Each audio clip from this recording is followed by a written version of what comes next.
और सीधे आपको ले चलते हैं वजीर आजम नरेंद्र मोदी के खिताब में जल शक्ति पूरी शक्ति लगानी अभियान के दौरान बोल रहे हैं वजीर आजम। इंजीनियरिंग की जरूरत नहीं है, कोई बहुत बड़े बड़े इंजीनियर आकर के कागज पर बहुत बड़ा डिजाइन बना दे उसके बाद तो कोई जरूरी नहीं है।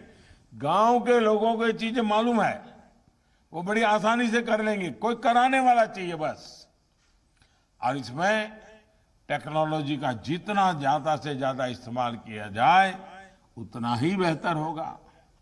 मैं तो चाहूंगा अब मनरेगा का एक एक पैसा, एक एक पाई बारिश आने तक सिर्फ इसी काम के लिए लगे।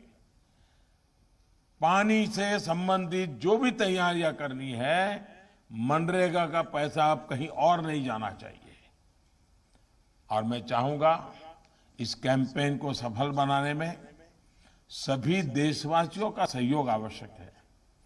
आप सभी सरपंचगण, सभी डीएम, डीसी, मेरे साथियों की भी बहुत बड़ी भूमिका है।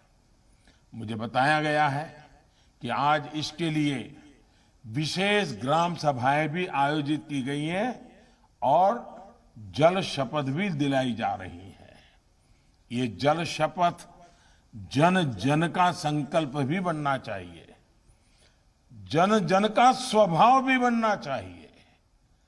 जल को लेकर जब हमारी प्रकृति बदलेगी तो प्रकृति भी हमारा साथ देगी। हमने बहुत बार सुना है कि अगर सेना के लिए कहा जाता है कि शांति के समय जो सेना जितना ज्यादा पसीना बहाती है, युद्ध के समय खून उतना कम बहता है। मुझे लगता है ये नियम पानी को भी लागू पड़ता है। अगर हम पानी बारिश के पहले अगर हम मेहनत करते हैं, योजना करते हैं, पानी बचाने का काम करते हैं, तो अकाल के कारण जो अरबों खरबों का नुकसान होता है और बाकी काम रुक जाते हैं, सामान्य मानवी को मुसीबत आती है, पशुओं को पलायन करना पड़ता है, ये सब बच जाएगा।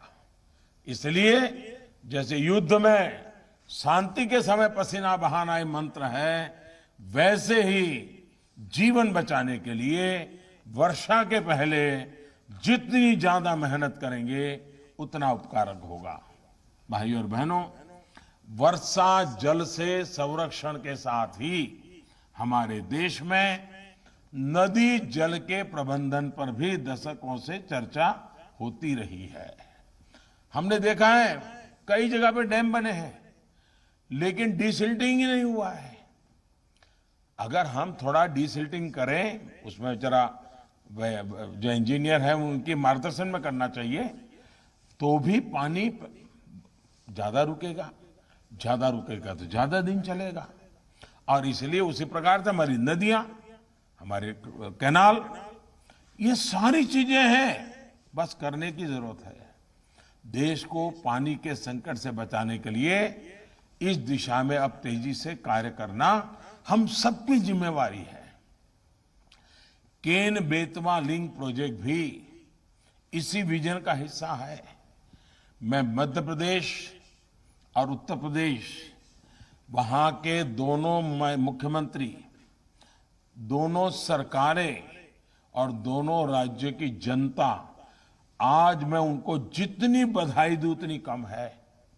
आज इन दो नेताओं ने, इन दो सरकारों ने इतना बड़ा काम किया है जो हिंदुस्तान के पानी के उज्जवल भविष्य के लिए इस स्वर्णिम पृष्ठ से लिखा जाएगा।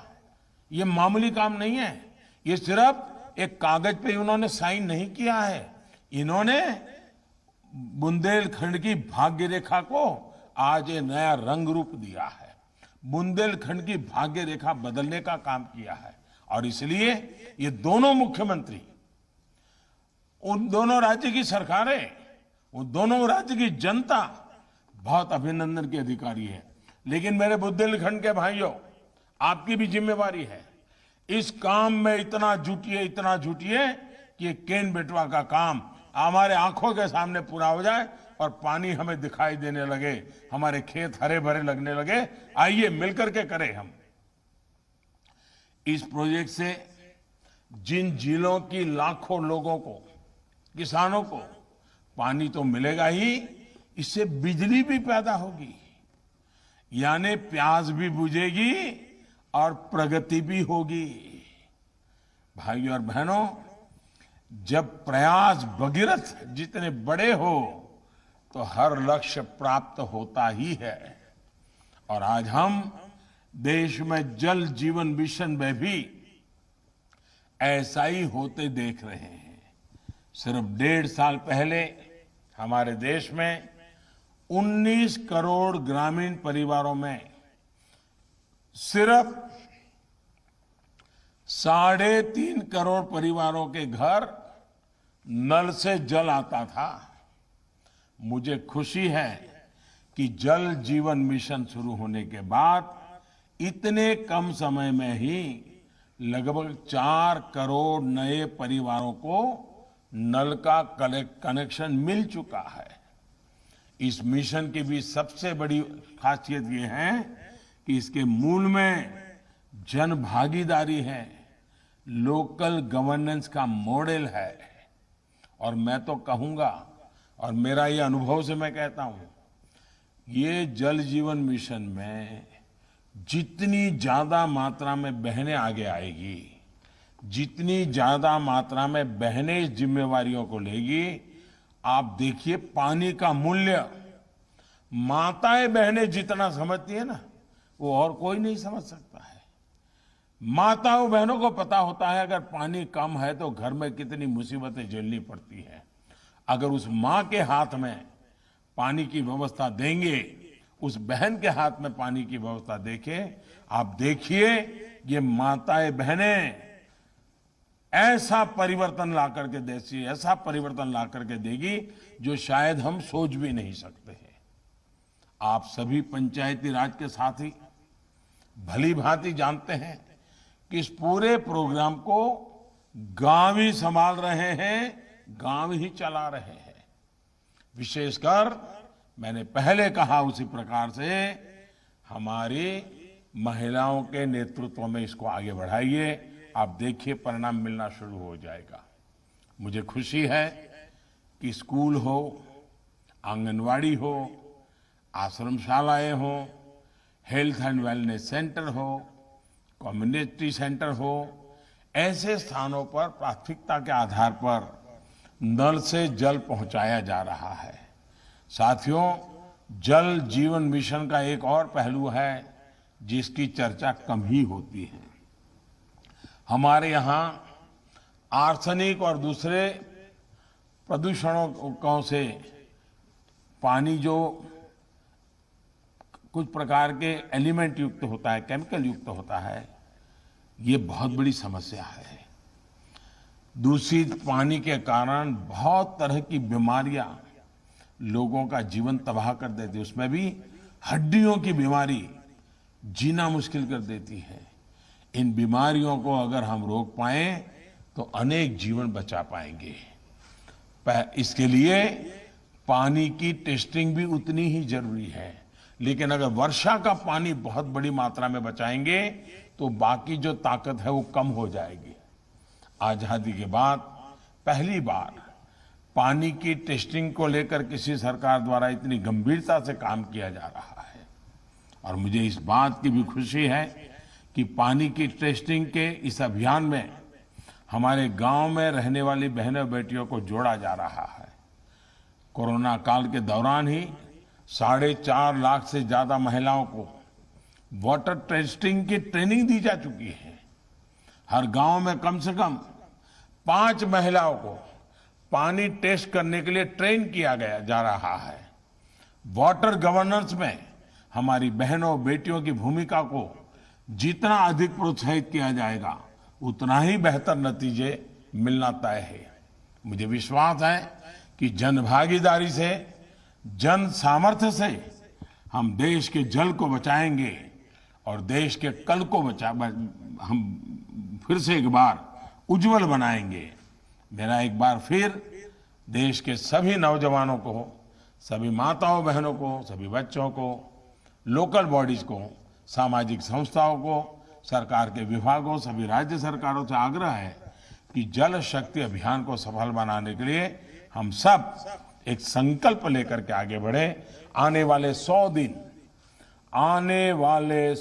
दिन पानी की तैयारी, जैसे घर में बड़े मेहमान होकर आने वाले हो, जैसे गांव में बारात होने वाली हो, तो गांव कैसी तैयारी करता है?